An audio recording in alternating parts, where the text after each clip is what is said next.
अस्सलाम वालेकुम, welcome to my YouTube channel Farheen Salman recipes. कैसे हैं आप सब? आज बनाएंगे मजेदार सी बीफ बिरयानी और ये रेसिपी ऐसी जबरदस्त और जायकेदार है कि बावर्ची हो या रेस्टोरेंट वाले हो, सब इस रेसिपी के आगे फेल हैं। और इस जबरदस्त सी बिरयानी की खुशबू ऐसी है कि पूरे घर में महक जाएगी और जायका जबरदस्त सा है। चावल भी खिले खिले और बिरयानी भी बहुत ही जूसी, बिल्कुल ड्राई नहीं होगी। और सारी टिप्स मैं आपके साथ शेयर करूंगी कि किस तरह से आप बिरयानी को बनाएं कि वो बिल्कुल भी ड्राई ना बने, जूसी बने।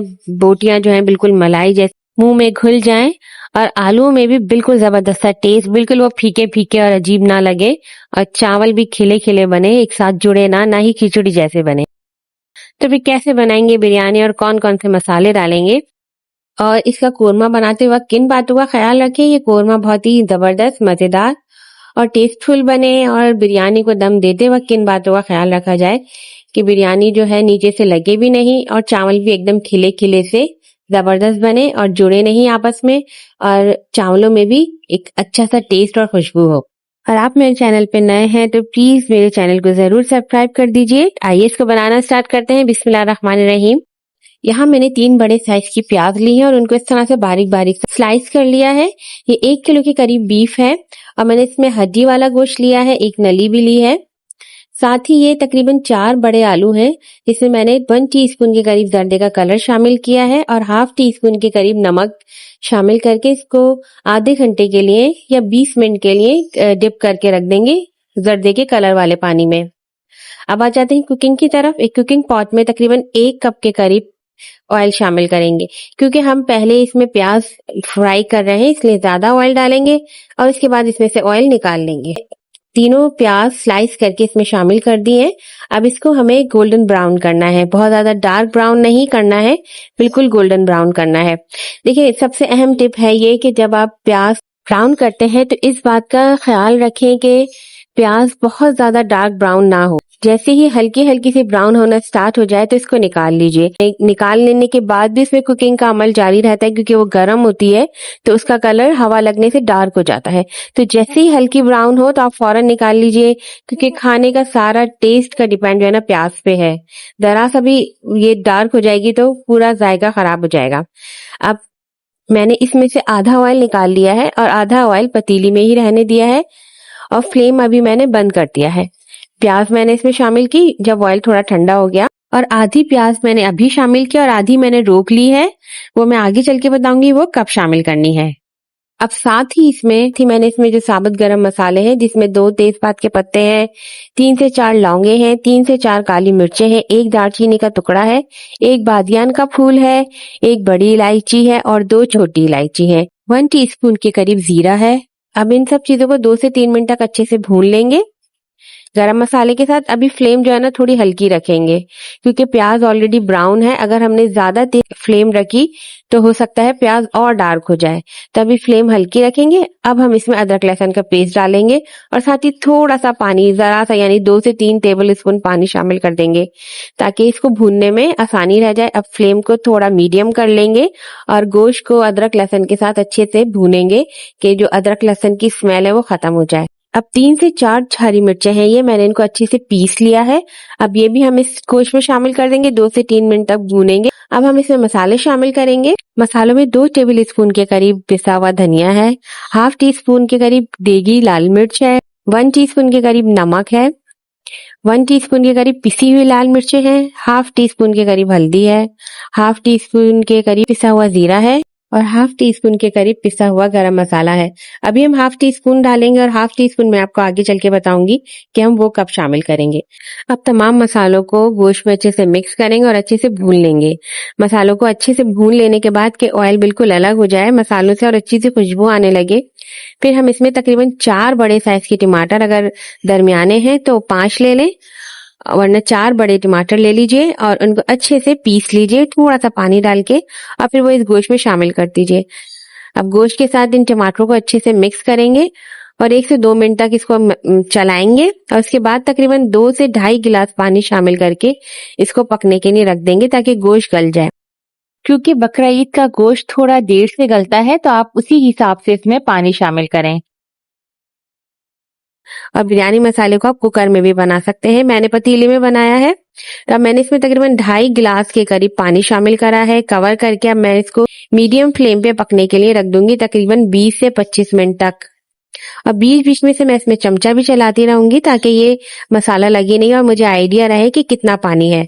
अब तकरीबन ये 25 मिनट हो गए हैं, पानी बिल्कुल खुश्क हो गया है, मसाला अच्छे से भुन गया है, टमाटर का पेस्ट भी अच्छे से भुन गया है।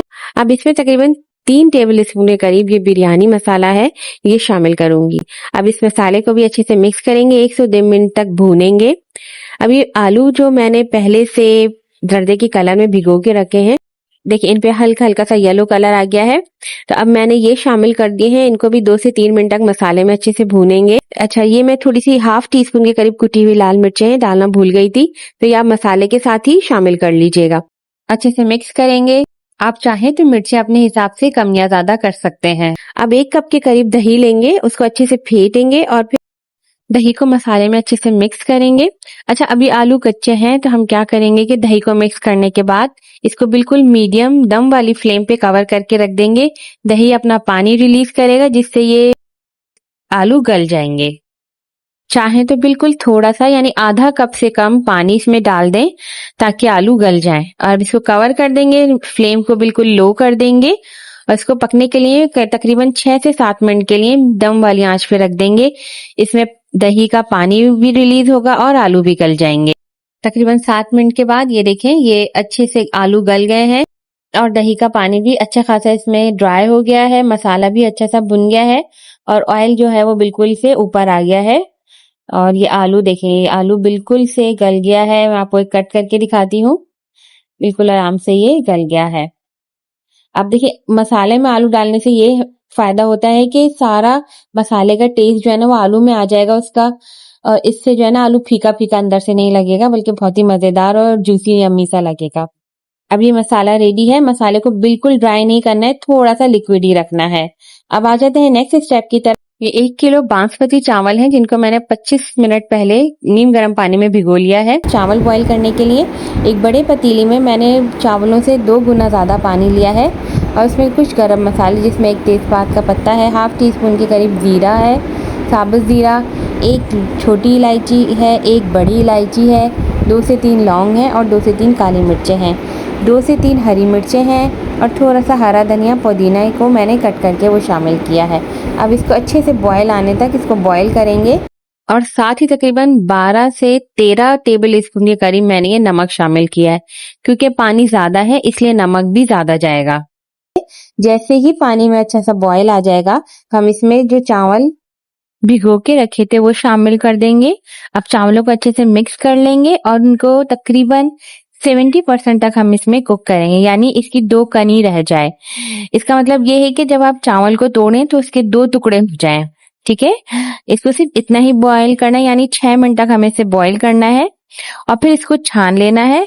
जैसे ही ये बॉयल हो जाए अब इसको छान लें और थोड़ा सा टैप वाटर यानी ठंडा पानी डाल दें, जो नल का पानी होता है, ताकि उनका टेम्परेचर कूल हो जाए और वो मजीद जो है गल ना जाए। अब ये देखिए, मैंने चावलों को छान कर निकाल लिया और ये इस तरह से बीच से 2 टुकड़े हो रहे हैं। अब आ जाते हैं सैम्पलिंग की तरफ, चावलों को दम देने की तरफ। तो सबसे पहले जो हमने ऑयल मसाले में डाला है वो हम एक प्याली में निकाल लेंगे। ऊपर का ऑयल हम थोड़ा सा प्याली में निकाल लेंगे अलहदा से और इसको एक साइड पे रख देंगे।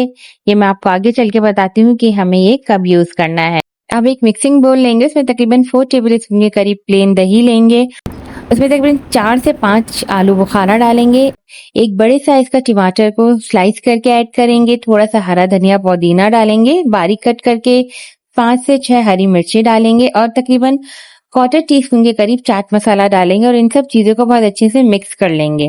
अब मिक्स करने के बाद ये जो मसाला बनाया हमने बिरयानी का, इसके ऊपर ये मसाला सजा देंगे ऊपर। इस मसाले को मिक्स नहीं करना है, बस ऊपर सजा दें। अब जो प्याज हमने थोड़ी सी बचा के रखी थी उसमें से थोड़ी सी प्याज हम डाल देंगे इस मसाले के ऊपर और अब चावल फैला देंगे। अच्छे से चावलों की तह लगा देंगे, पूरे मसाले को कवर कर देंगे चावलों से, पूरे चावल एक साथ डाल देंगे। अच्छा, इससे क्या होगा कि नीचे हम मसाला बिछाएंगे तो जो चावल हैं वो लगेंगे नहीं, ना ही मसाला लगेगा जरा सा भी, क्योंकि वो थोड़ा सा लिक्विड ही है, बहुत ज्यादा भुना हुआ नहीं है। अब सारे चावल डालने के बाद एक साइड पे हम डाल देंगे जर्दे का कलर, 1 चुटकी या हाफ टी स्पून के करीब जर्दे का कलर डाल देंगे ड्राई, और थोड़े से केवड़ा वाटर में तकरीबन 1/4 टीस्पून के करीब मैंने जर्दे का कलर शामिल किया है, अच्छे से मिक्स करके डाला है। इस तरह से 2 कलर हो जाएंगे, एक लाइट और एक डार्क। अच्छा, मेरे पास ये थोड़ी सी तली हुई प्याज बची हुई थी, वो भी मैंने डाल दी, अगर आपके पास है तो डाल दीजिए। और साथ ही जो ऑयल मसाले में से उतारा था हमने, वो भी इस तरह फैला के चारों तरफ चावलों पे डाल देंगे। इससे क्या होगा कि चावल बहुत रूखे नहीं बनेंगे, बल्कि बहुत ही जूसी और मजेदार बनेंगे। अच्छे से चावलों पे ये ऑयल फैला देने के बाद आप इसको कवर करके तकरीबन 5 मिनट तक तेज आंच पे, जैसे भाप आ जाए, लो फ्लेम करके दम पर रख देंगे तकरीबन 15 मिनट के लिए। तो टोटल 20 मिनट तक हमें इसको दम देना है, इससे ज्यादा नहीं देना, वरना चावल जो है वो बिल्कुल, जो उसका मॉइस्चर है वो खत्म हो जाएगा, वो सूखे सूखे से हो जाएंगे। तो हल्का सा इसमें मॉइस्चर रहेगा तो चावल मजे के लगते हैं खाने में भी। अब ये देखें 20 मिनट हो गए हैं, चावल बिल्कुल अच्छे तरीके से दम हो गए हैं, और ये देखें कितने खिले खिले चावल हैं, और ये बिल्कुल रूखे नहीं है, बल्कि बड़े ही मजेदार जूसी सी बिरयानी बनी है। और अब हम इसे प्लेटर पे निकालते हैं। जबरदस्ती खुशबू आ रही है, इतनी अच्छी खुशबू के पूरा घर महक रहा है। और मेरा दावा है कि आप ये दावत में बनाए या घर में मेहमानों के लिए बनाए या फिर घर वालों के लिए बनाए, वो आपकी तारीफ के बगैर नहीं रह सकेंगे और बार बार इसी तरह की बिरयानी बनाने की फरमाइश करेंगे। चावलों को निकालते वक्त हमेशा ये ध्यान रखा करें कि जैसे ही दम हो जाए तो उनको फौरन नहीं चलाएं, बल्कि 3 से 4 मिनट तक उन चावलों को सेट होने दें, यानी भाप को थोड़ा सा सेट होने दें, स्टीम निकल जाए, उसके बाद चलाइए, उसको मिक्स कीजिए और नीचे से ऊपर की तरफ लाते हुए मिक्स कीजिए, ताकि सारा मसाला जो है ना यकसा तौर पर चावल में मिक्स हो जाए। इस तरह से क्या होगा कि चावल टूटेंगे नहीं, वो अच्छी तरीके से मिक्स होंगे। अगर आप बिल्कुल गरम गरम मिक्स करेंगे तो वो चावल टूट जाते हैं और मुड़ जाते हैं। अब ये देखिए जबरदस्त सी बिरयानी रेडी है। आप तो ये देखें एक एक दाना अलग है, मसाला बिल्कुल चावलों में मिक्सअप हो चुका है, और ये बोटियां भी इतनी कोई सॉफ्ट हो चुकी हैं, आलू बिल्कुल अच्छे से नरम बने हैं। इस तरह से बिरयानी बनाएं, आपको बहुत जबरदस्त बनेगी, सब घर वालों को बहुत पसंद आएगी। अगर मेरी रेसिपी आपको पसंद आई है तो प्लीज इसे लाइक एंड शेयर जरूर कीजिएगा, मेरे चैनल को भी जरूर सब्सक्राइब कीजिएगा। अपनी ईद दावत के दस्तरखान को इस मजेदार सी बीफ चटपटी बिरयानी से सजाइए। ये देखिए गोश्त की बोटी कितनी अच्छे तरीके से गल गई है, बिल्कुल मलाई की तरह नरम, और चावल का एक एक दाना अलग है। जल्द ही एक नई रेसिपी के साथ हाजिर होंगी। मुझे दीजिए इजाजत। अल्लाह हाफिज।